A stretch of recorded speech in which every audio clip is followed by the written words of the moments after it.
Merhaba arkadaşlar, hoş geldiniz. Bugün sizlerle bu çok şık modeli çalışacağız. Şöyle göstereyim.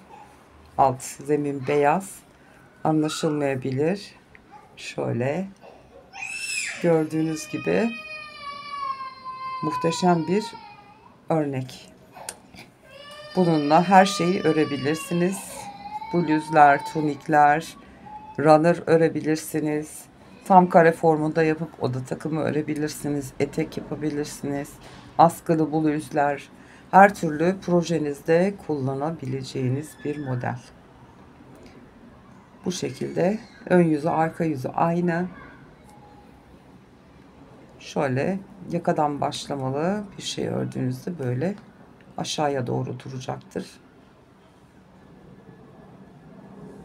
Umarım beğenirsiniz. Şu şekilde çok şık bir örgü modeli, dantel modeli. Zincir sayısı veremeyeceğim. Yapacağınız model boyunca ölçüsünü mezura ile alıp o ebatta zincirinizi çekip modeli ilk sıradan itibaren üzerine kurabilirsiniz. Şimdi dilerseniz vakit kaybetmeden çalışmamıza başlayalım. Ben şöyle ören bayan maxi kullandım. Ve renk numarasını da hemen söyleyeyim size. Yumağın içine yazmıştım. Kağıdını kaybedersem diye. Hemen renk numarasını da söyleyeyim. 5352. Şu şekilde. Tığ numaram da yine her zamanki gibi 12 numara 1 milim tığ kullanıyorum. Şimdi yapım aşamasına geçelim arkadaşlar.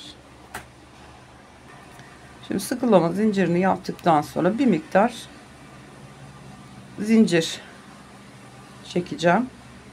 Hemen şöyle iki model gösterebileceğim kadar. Çünkü hep aynı modelin tekrarı olacaktır. Ben şimdi zincirimi tamamlayıp geleyim. Evet, şöyle bir miktar zincir çektim. Siz çekerken biraz fazlasını da çekebilirsiniz. Kaldığı zaman buradan sonundan kesip çıkartabiliriz o zinciri. Şimdi ikinci zincire batıp bir tane sık iğne yapıyoruz. Yanına bir sonraki zincire bir sık iğne daha yapıyoruz ve şöyle başlangıçta 2 tane sık iğnemiz olmuş oldu. 5 tane zincir çekiyoruz. Tığımıza doluyoruz. 1 2 3 4 zincir atlayıp beşincisine batıyorum. Ve buraya bir tane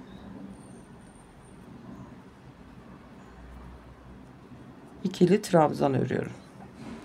Tığıma doluyorum. Bir sonraki zincire batıyorum. Bir tane ikili trabzan. Bir sonraki zincire bu şekilde 5 tane ikili trabzan yapıyoruz.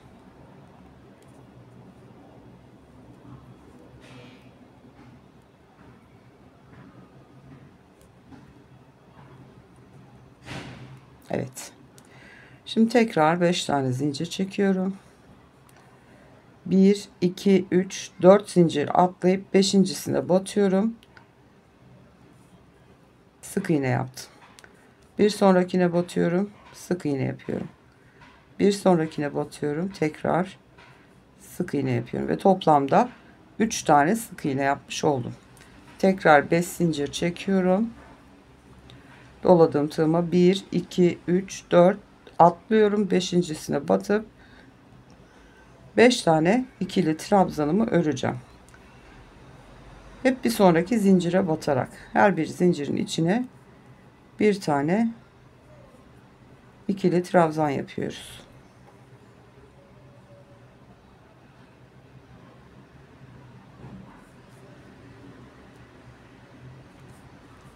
Dört oldu. Bir tane daha yapıyorum. 5. Evet, birinci model, ikinci model, bu da aradaki model olmuş oluyor. İlk sıra bu şekilde arkadaşlar. 5 tane trabzan, 3 tane sık iğne. Aralarda 5'er zincir çekerek bu şekilde ilk sıramızı kuruyoruz. 5 tane zincir çekiyorum.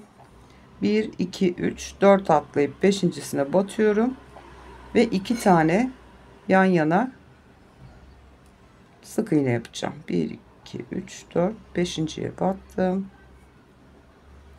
ve bir tane sık iğnemi ördüm.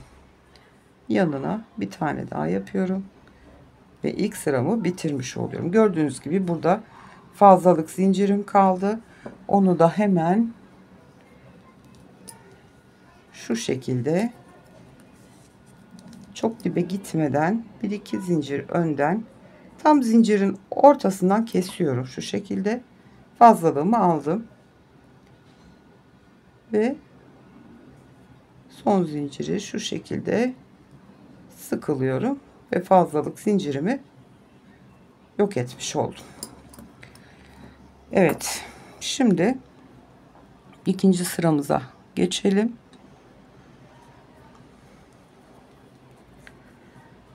Bir tane zincir çekip dönüyoruz.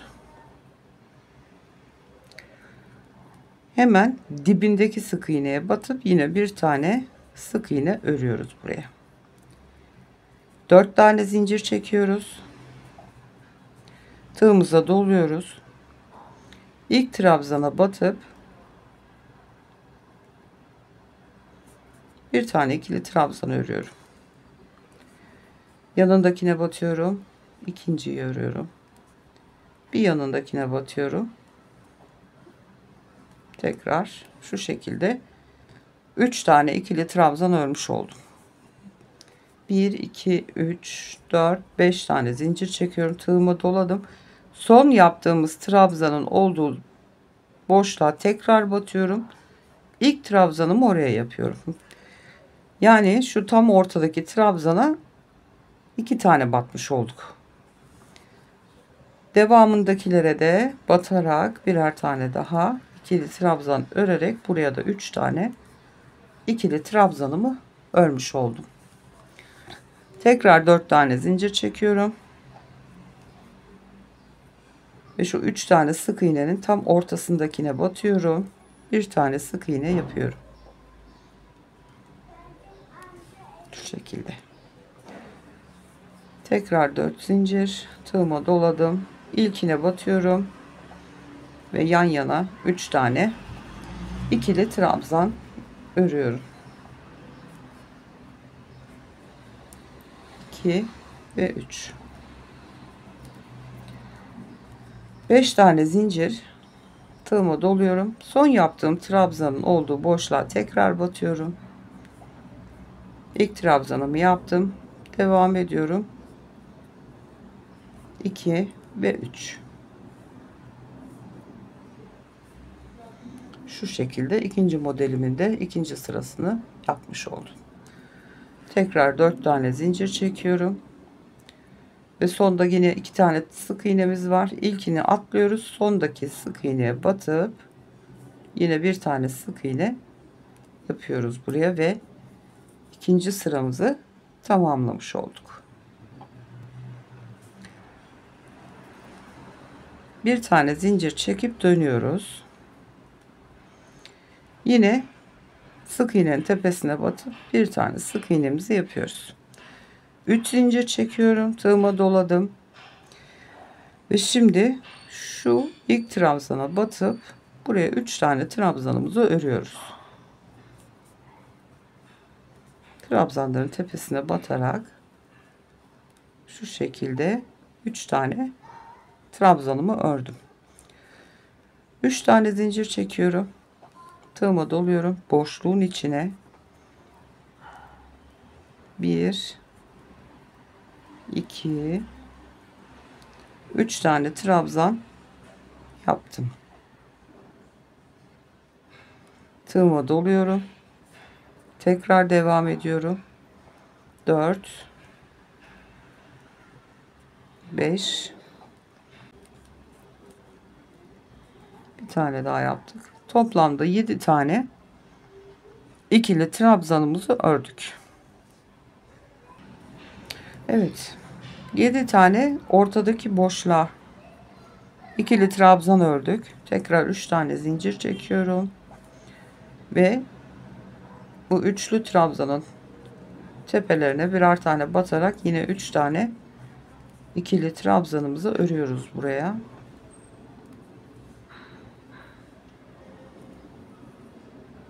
Şu şekilde modeli arttırma yapmış olduk. Kenarlarda 3'er tane, ortada 7 tane olmuş oldu. 3 tane zincir çekiyoruz. Tek bir tane sık iğnemiz vardı burada. Ona batıp tekrar üstüne sık iğne yapıyoruz. Şu şekilde. Tekrar 3 zincir. Trabzanlara geliyorum ve bunlara birer tane ikili trabzan yapıyorum. 2 ve 3. Şu şekilde 3 tane zincir çekiyorum ve ortadaki boşluğa 7 tane ikili trabzan dolduruyoruz.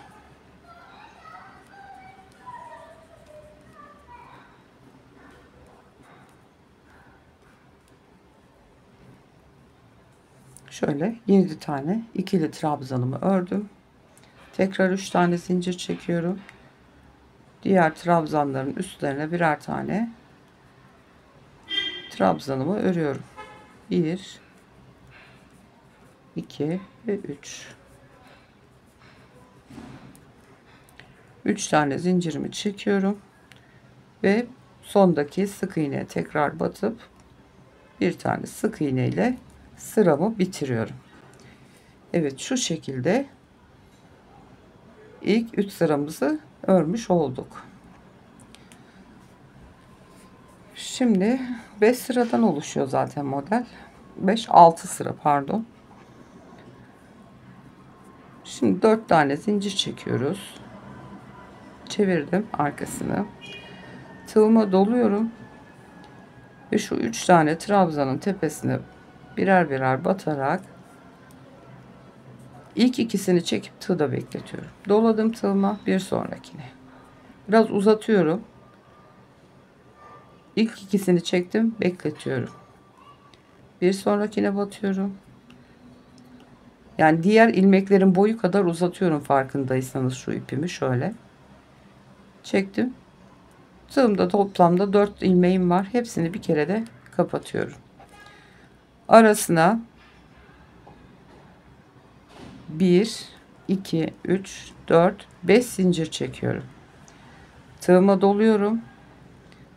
Şu 7 tane trabzanın ilkine batıyorum ve yine aynı şekilde 1 2 3 ve 4. Bir trabzana 4 kere batarak şu şekilde trabzanlarımı ördüm ve şimdi hepsini bir kere de çekiyorum. Araya 3 tane zincir çekiyorum. Tığımı doladım. Bir trabzan atlıyorum. İkincisine batıyorum. Yine aynı şekilde birazcık uzatarak ilk ikisini çekip bekletiyorum. Bu şekilde 4 tane yapacağım. Gördüğünüz gibi. Ve hepsini tek seferde kapatıyorum. 3 tane zincir çekiyorum. Bir atlıyorum. İkinci trabzana batıyorum. Ve şu şekilde yine ilmeklerimi hazırlıyorum. 3 ve 4. Hepsini bir kere de kapattım. 3 zincir, bir atlıyorum. En son trabzanın üstüne batıp aynı şekilde ilerliyoruz.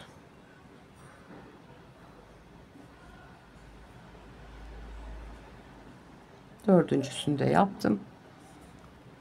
Hepsini bir kere de toparladım.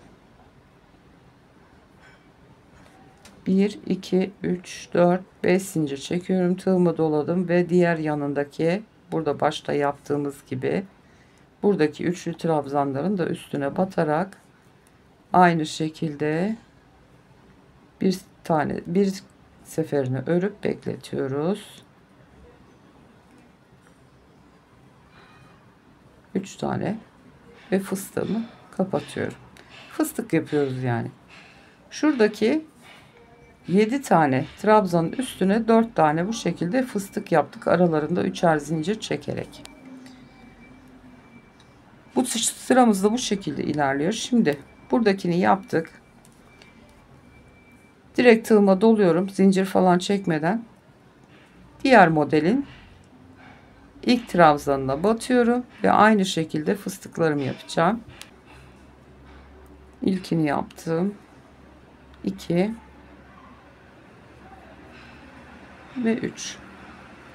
4 ilmeğim var. Hepsini bir kere de kapatıyorum. Yani şu ortadaki kısmı birleştirmiş olduk. Bu taraftaki modellerimiz de gitgide açıldı. Orta kısmı birleştirmiş olduk böylece. 5 tane zincir çekiyoruz ve yine bu 7 tane dolgunun üstüne fıstıklarımızı yapacağız. Birer tane trabzan atlayarak. Evet, dördüncü kez çektim ve hepsini kapatıyorum. Araya 3 zincir çekiyorum. İkincisine geçeceğim. Bir trabzan atlıyoruz ikincisine. Bu şekilde sıranın sonuna kadar devam edeceğiz arkadaşlar. Hepsini birlikte kapatıyoruz. Evet, sıra sonuna geldiğimizde son fıstığımı yaptım. Üçlü trabzanların üstüne 4 tane zincir çekiyorum. 2 sefer doladım. Sondaki sık iğneye batıp 2 çekerek şöyle üçlü trabzan yapıyorum. Şimdi 1 2 3 4 5 6 7 8 9 tane zincir çekerek dönüyorum. Şu fıstıklı bölümlerde 3 tane 4 fıstığın arasında 3 tane boşluk var. O ilk boşluğa batıyoruz. Bir tane sık iğne yapıyoruz. Burası bu şekilde genişçe bir boşluk oluyor. Araya 2 zincir çekiyorum. Bir sonraki boşluğa batıp sık iğne yapıyorum. 2 zincir çekiyorum. Diğer boşluğa batıp sık iğne yapıyorum. Yani şu şekilde 3 boşluğa 2 tane şu şekilde küçük bir yuva oluşturmuş olduk. 4 tane zincir çekiyorum. 2 sefer doluyorum tığıma. Şu modeli altta birleştirmiştik. Şu arada bir tane boşluk var. Oraya batıp 2 çekerek üçlü trabzanımı yapıyorum şu şekilde.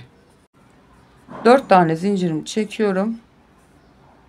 Şu fıstıkların arasındaki ilk boşluğa batıyorum. Sık iğnemi yapıyorum. 2 zincir çekiyorum. Bir sonraki boşluğa. 2 zincir çekip bir sonraki boşluğa sık iğne yapıyorum. Ve 2 tane yuvamı oluşturdum. 4 tane zincir çekip 2 kere doluyorum.